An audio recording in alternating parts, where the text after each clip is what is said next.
Assalamualaikum warahmatullahi wabarakatuh semuanya. Selamat malam dan salam sehat selalu, jaga kesehatan selalu untuk di masa-masa pandemi saat ini. Untuk kali ini di kampus kita tercinta STIGI, Bapak mengampu mata kuliah riset operasional. Yang mana riset operasional ini deskripsi mata kuliahnya yang Bapak ampu adalah mengenai pokok dan garis besar permodelan matematis dalam optimasi model-model serta solusi permasalahan program linier serta masalah transportasi, masalah penugasan atau assignment, dan masalah program sasaran atau goal programming dan program bilangan bulat atau integral linear program.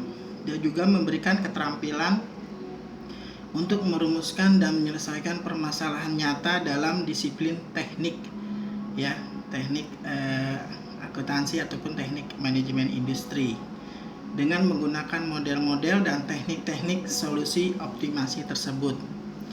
Sebenarnya sih riset operasional ini kalian harus lulus dulu yang namanya statistik bisnis ya, karena di situ dasar-dasarnya untuk menganalisa suatu hasil atau keputusan gitu. Oh ya, kebetulan Bapak lagi di Samarinda di hotel Zoom Jalan Mula Warman. Bapak lagi ditugasi Jalan Mula Warman nomor 38 Kota Samarinda, Kalimantan Timur ya. Bapak ditugasi oleh kantor yaitu mengaudit suatu perusahaan besar ya di BUMN di sini. Nah, kemudian kita lanjutkan permasalahannya. Capaian pembelajaran kita pada saat ini adalah mampu menerapkan matematika, sains dan prinsip rekayasa, engineering principle, dan untuk menyelesaikan masalah optimisasi ya, dan bersifat deterministik pada sistem terintegrasi baik meliputi manusia, kemudian materialnya, peralatannya, energi dan informasi, atau juga ada tambahannya sumber pendukung ya. Nah, kemudian yang kedua mampu mengidentifikasi, memformulasikan dan menganalisis masalah optimisasi dan bersifat deterministik pada sistem yang terintegrasi. Kayaknya pusing ya, kita udah sistematis, terintegrasi, terorganisir, dan juga harus ada informasi dalam pengumpulan riset tersebut ya. Nah, itu berdasarkan pendekatan analitik ya, komputasional dan eksperimental. Jadi kalau bahasa ilmiah analitik, komputasional, dan maksudnya gini. Kalau bahasa bodon kita ya, bahasa kita, kalau lo mau ke Blok M tinggal pilih mau naik Gojek atau naik Gokar atau bawa motor sendiri atau bawa mobil sendiri atau naik kendaraan umum.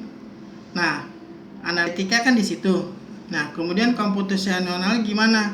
Apakah Anda membayar secara OVO atau membayar secara cash atau membayar secara pengurangan debit kan gitu. Nah, eksperimentalnya gimana? Eksperimentalnya mudah yang mana yang kalian pilih, lebih enak yang mana yang kalian pilih kan gitu ya. Jadi ekspresi Anda yang nyaman itu di mana dalam mengambil kenyamanan Anda dalam melakukan atau memilih jalur ke Blok M itu gitu. Istilah bodonnya atau istilah ini jalan ya, jalan untuk ke arah Blok M gitu. Nah, kemudian yang ketiga mampu memilih sumber daya dan memanfaatkan perangkat perancangan ya, dan analisis rekayasa berbasis teknologi informasi. Saat ini semuanya berbasis teknologi sistem.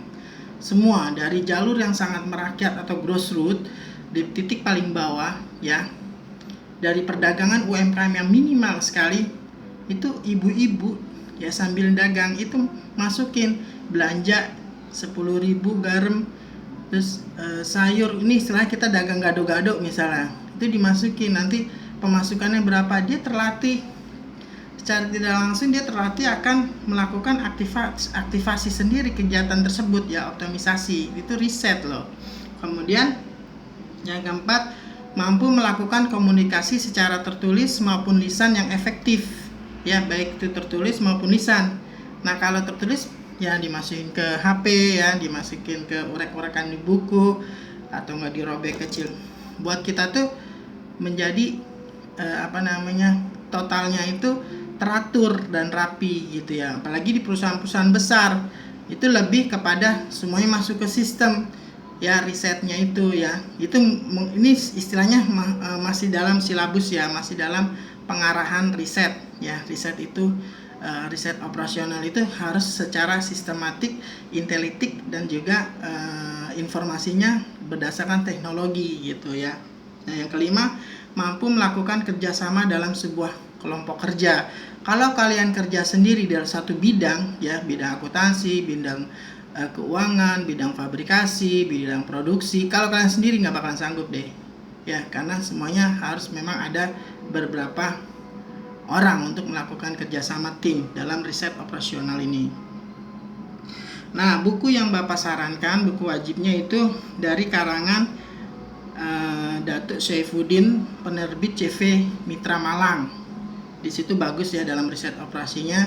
Di situ dia menjelaskan kalau misalnya membuat ini riset, ini aqua air mineral ini kadar yang sehat untuk bersaing dengan produk yang sudah ada beredar di sini. Apa ini kan Squades. Squades ini ya mungkin nggak terkenal, ya, tapi kan airnya ini seenggak-enggaknya dengan yang sudah duluan, yang brand yang sudah ternama, menyamailah, seenggaknya setara lah, kan gitu. Jadi risetnya di situ. Oke.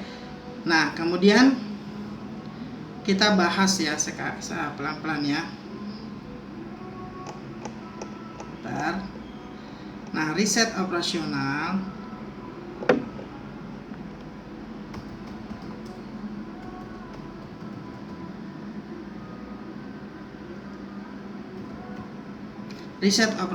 saat ini permodelan proses dan manajemen proses bisnis atau BPMN, yaitu Badan Pengelola Manajemen Integrated, ya.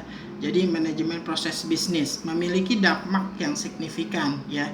Permodelan proses saat ini sebagian besar merupakan representatif grafis dari proses itu, ya. Nah, permodelan proses saat ini sebagian besar merupakan representasi grafis dari proses tersebut. Misalnya dalam urutan pada aktivitas tertentu yang tadi saya contohkan. Kalian mau ke blok M, mau yang mana? Itu yang dinilai kenyamanannya, ya. Dalam suatu riset operasional ini pertama adalah nyaman dulu. Kita nyaman berkonsumsi, ini nyaman. Terus kita beli online dan kita percaya dengan yang dagang tersebut, kita jadi nyaman, kan. Jangan kita beli yang datang ternyata beda dengan gambar, kan gitu.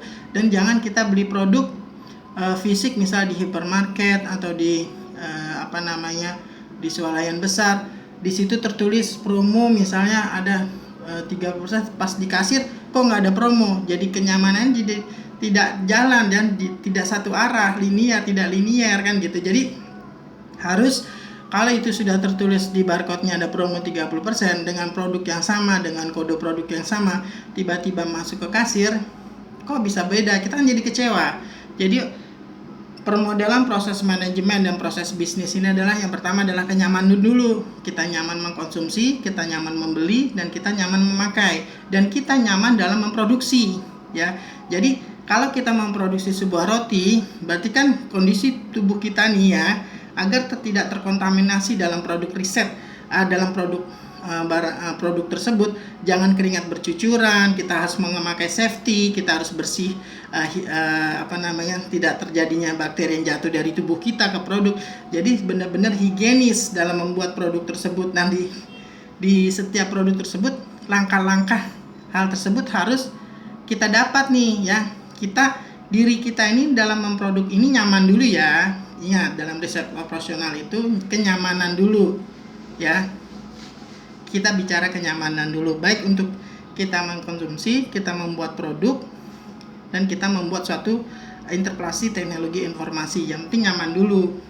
Jangan dibalik, jangan aman dulu, jangan, ya. Yang penting aman. Aman itu kan lebih luas, ya. Aman kita aman nih mengkonsumsi produk ini, halal. Jangan dulu, yang penting nyaman dulu ya, nyaman. Kalau kita sudah nyaman dan kita tahu itu produk baik untuk tubuh kita, secara linear amannya itu ngikut, kan udah tertera halal ya, terus komposisinya ya kan gitu. Itu kan statistik nih, statistik bisnis, komposisi ya, berbicara dengan komposisi. Kalau misalnya aqua ini muatnya 600 ml, kita masukin 1 liter ya luber kan gitu. Begitu juga naik kapal laut, dalam statistik bisnis kan kapasitas muatnya misalnya 1500 DWT atau dequeton, dimuatin 2000 ya tenggelam. Itu kan riset ya, apa statistik bisnis. Dia mengelola berdasarkan data atau deskriptif ya, data-data yang dipakai dalam membuat suatu produk tersebut kan dianalisis. Buku-bukunya, referensi itu sudah tertera di situ ya.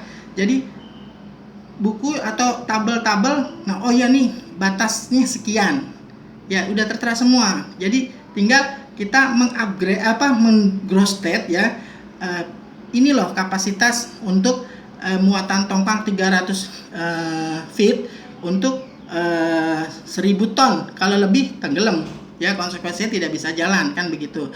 Jadi semuanya ada kapasitas berdasarkan deskriptif atau data yang valid ya. Tapi kalau berdasarkan inferensial atau probabilita, itu kan kemungkinan berbeda ya, statistik deskriptif atau statistik inferensial